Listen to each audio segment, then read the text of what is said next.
Welcome to the Whitwam Wealth Real Estate Podcast. Today's episode, From Guesswork to Game Plan. Welcome to the Whitwam Wealth Real Estate Podcast with Scott Whitwam, your blueprint to financial abundance. Settle in as we explore the mindset and methods for wealth building through real estate. Welcome back. I'm Scott Whitwam, and today's show is From Guesswork to Game Plan, developing a tactical playbook for real estate investors. See, a game plan as a real estate investor is more important than a lot of investors realize when they first get started.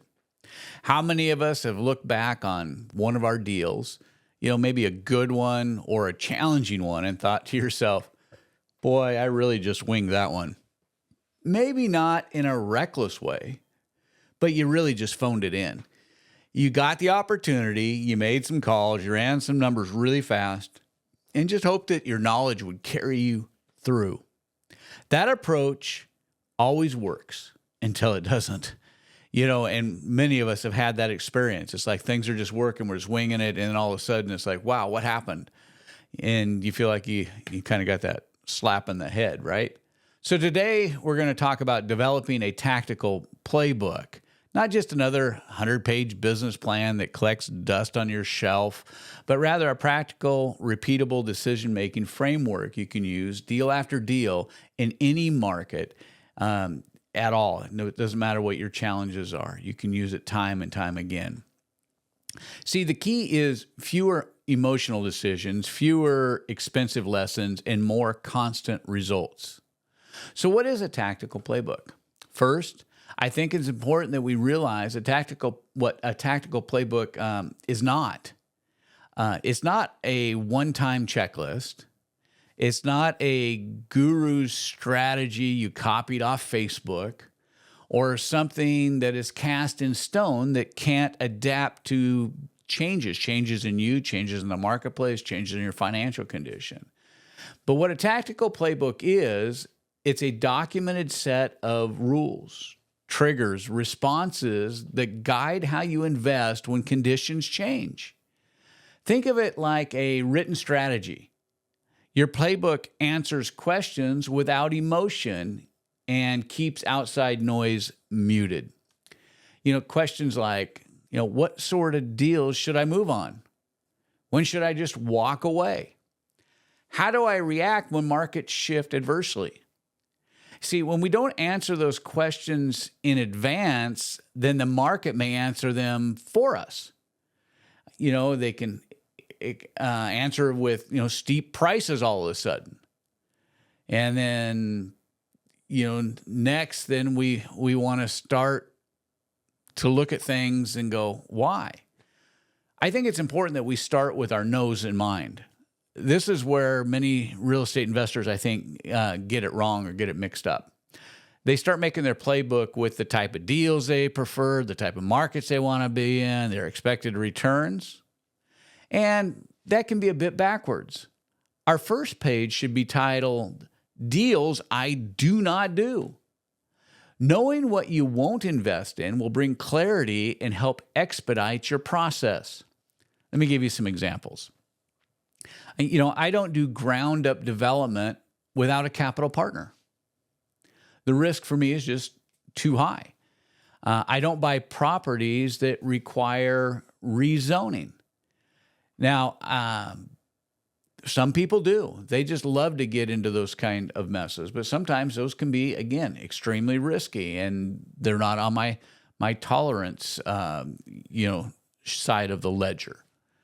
I don't invest in properties outside, my county, maybe your state. So everybody's going to be different. I have some investors, they don't invest outside of a 5-mile radius of where they live. Other investors will go, well, I'll do countywide. Some of them go, well, I only invest in these certain cities. Some of my students will look and go, well, I'm a little more risk tolerant. I'll invest anywhere in our state because I know the state laws and the rules. And some, will invest in neighboring states while others invest clear across the country. But you got to know what your no's are. I'm not, looking for properties, this, and this. So I do that. I have my own set. So I do, rezoning type projects, but I don't do them in certain areas. And that's on my no list. And so when a deal comes across and one part of it hits my no checklist, then immediately I know I don't have to go any further. There's no reason to run numbers on it. There's no reason to see what the margins would be. There's no reason to go any further with spending any more energy on it, because my no list helps to weed that out. All your no's make your future yeses easier. If a deal violates a non-negotiable, you don't need to evaluate it. You don't need to debate it. You don't need to sleep on it. You just move on. Next, my third step is you define your core yeses. This is where we move into the heart of the playbook. This is your core plays. Think in terms of a few repeatable deal types. You don't have to think of 10 or 15 or 20, just a few repeatable deal types. For each of your strategic investment moves, document. First, you might document the types that you will buy. Am I going to buy single family? Am I going to buy small multifamily? Do I want to do storage units? Do I want to do retail? I mean, you got to know the asset types that you're going to buy. That's the first thing there. The second is you want to define your buy box. Particulars like, what price range do I want to be in? Is my cap $1 million or is my cap, $200,000? You got to know your price range. You got to know the age of the properties that you're interested in purchasing. Some people only want to buy newer stuff, maybe 2010 and newer. Some people are just, no, I don't want anything newer than 1980, because that's just the market that they like. So you got to know that. You should document it. So when those come across, you go, hey, this is one that fits in my buy box.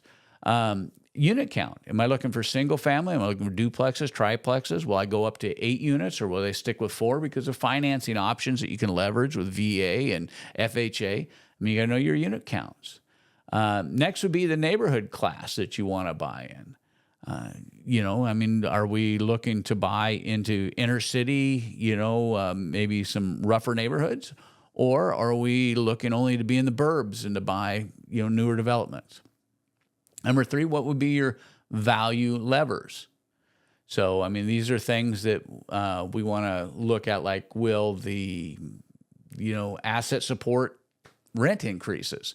If I buy this thing, can I build in scalable rent increases, or is it in an area that's pretty much flat, going to remain flat, and I'm not going to be able to do any automatic stepped rents on this property?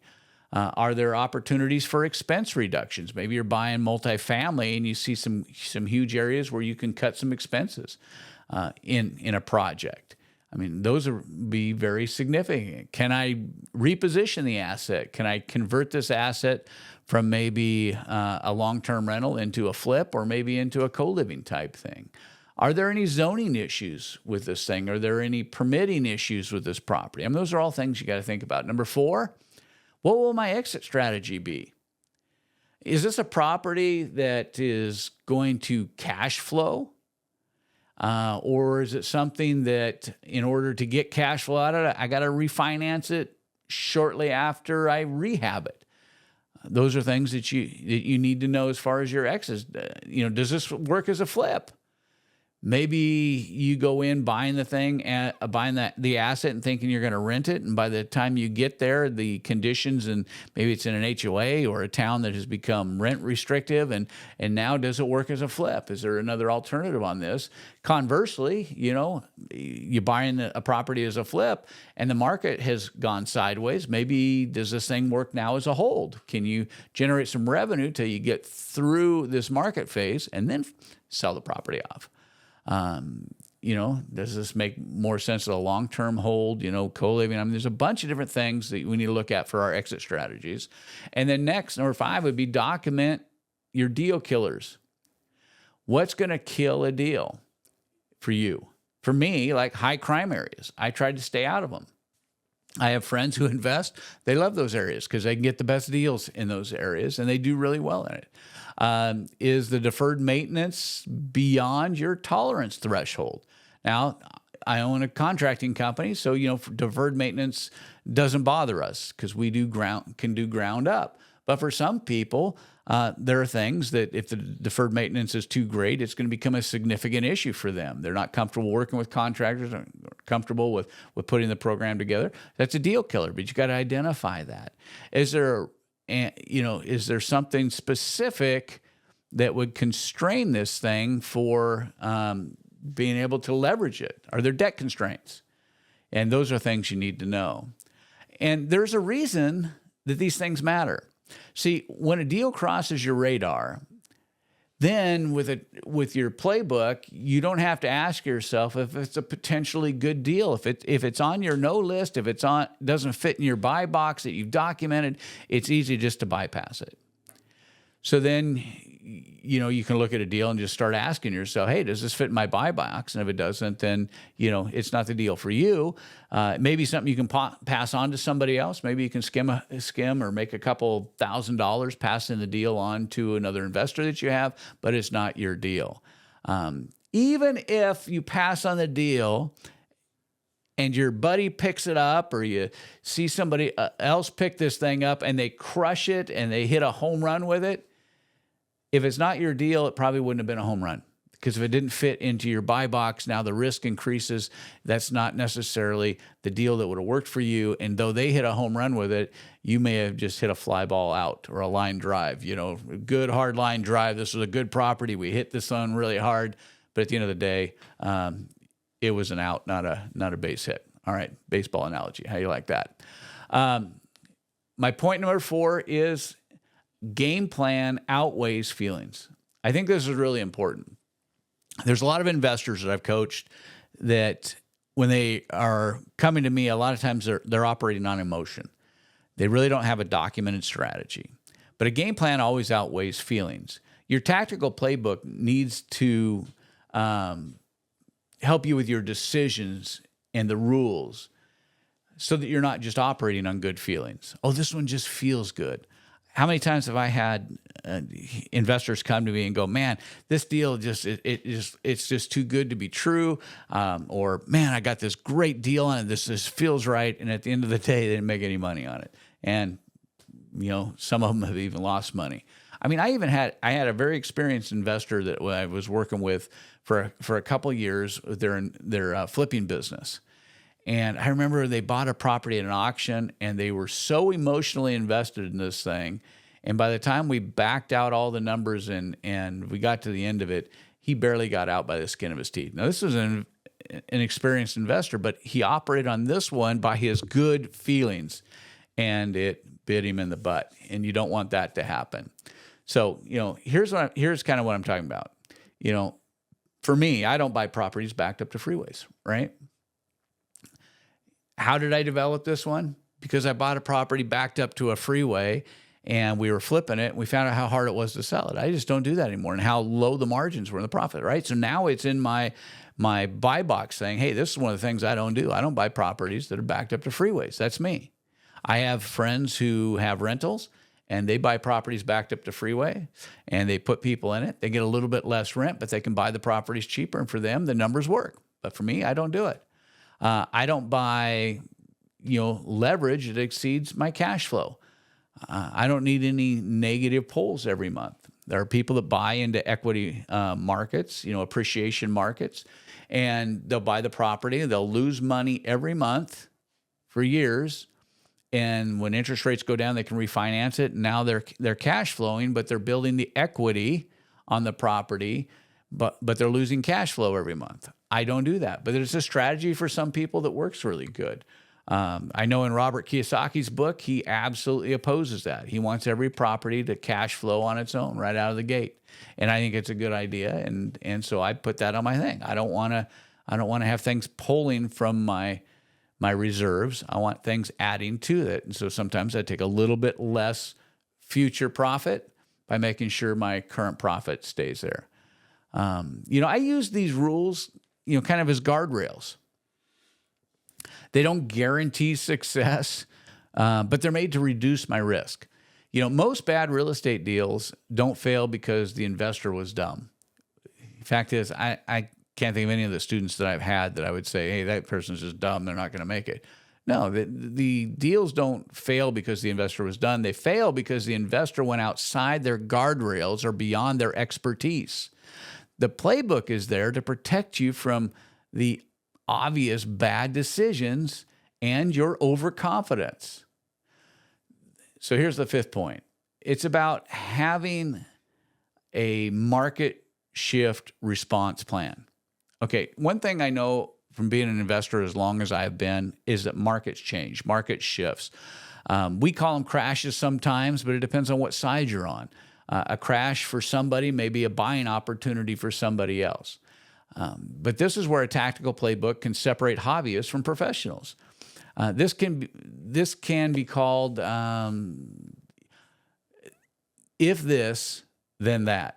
I was trying to think of the term really quick, but if this, then that. So this is how we determine that if this thing happens, then we do that. So, for example, if interest rates rise, that is the this, right? This happened, interest rates rose, then our response might be we need to buy properties on increased margin. That would be the that. So in a great market, we're buying properties on thinner margin, we're selling them faster, we're flipping them faster, we got more opportunities, more willing buyers, more competition. But when things change, that may not be the case. And so we have to pass on some deals because the margins aren't there and we just take the fatter deals. Okay, here's another one. If long-term rents flatten, that's the this, right? This is what happened. Then we move to short-term rentals. That's the that. That's the response to it. So we create these scenarios. So, what happens if short-term rentals are outlawed? Well, then we move to long-term rentals. We got to have a response. When the market conditions change in a certain way, then we have to have a response to it. If we move to a buyer's market, then we may rent instead of flip, right? If this, then that. This isn't about being pessimistic. This is about being prepared. We are not predicting the future. We're simply preparing a predetermined response to potential market changes. And markets are going to change. Sometimes they move in a positive direction for us. Sometimes they move away from us in a negative direction, depending on your investing strategy. But changing economies and markets don't reward the smartest investors. They reward the most prepared ones. And here's my last point, point number 6. Turn your experiences into IP. What's IP? Intellectual property. The last piece is a big one. The playbook we create is not static. It's not cast in concrete. Every time we complete a deal, it should provide us some feedback that we can use to help shape our overall game plan going forward. After each acquisition or exit, we ask ourselves, which of my assumptions were wrong? What surprises did we encounter that we could have planned for? Is there something that we should have handled differently if this happens next time? Then you update your playbook. And over time, this becomes a proprietary intellectual property for you. This is now your strategic plan. This is how experienced investors move faster than the rest. They have this already built in. They're not searching for these answers. They have these predetermined plays.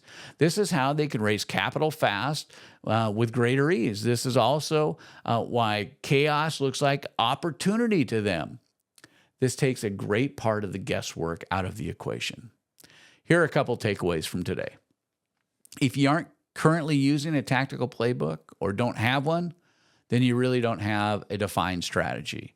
You're just operating by instinct or emotion. And instinct or emotion generally requires a higher price to be paid in the long run. So start small with your tactical playbook. It can be just one page with one absolute, one set of rules, but write it down. Write it down so that it's firm and not easily changed.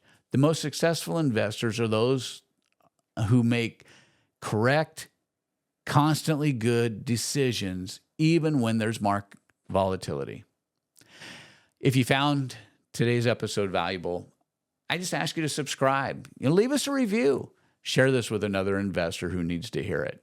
That's all we have for this episode. I want to thank you for joining me on the Whitwam Wealth Real Estate Podcast. Be sure to check out our previous episodes of real estate investing related topics. I'm glad you're part of our growing real estate investing community. You can always find the Whitwam Wealth Real Estate Podcast on Apple Podcasts, Spotify, iHeart Podcasts, YouTube, or wherever you enjoy listening to podcasts. This is Scott Whitwam. Be sure to join me on our next episode of the Whitwam Wealth Real Estate Podcast, where we're wealth building through real estate.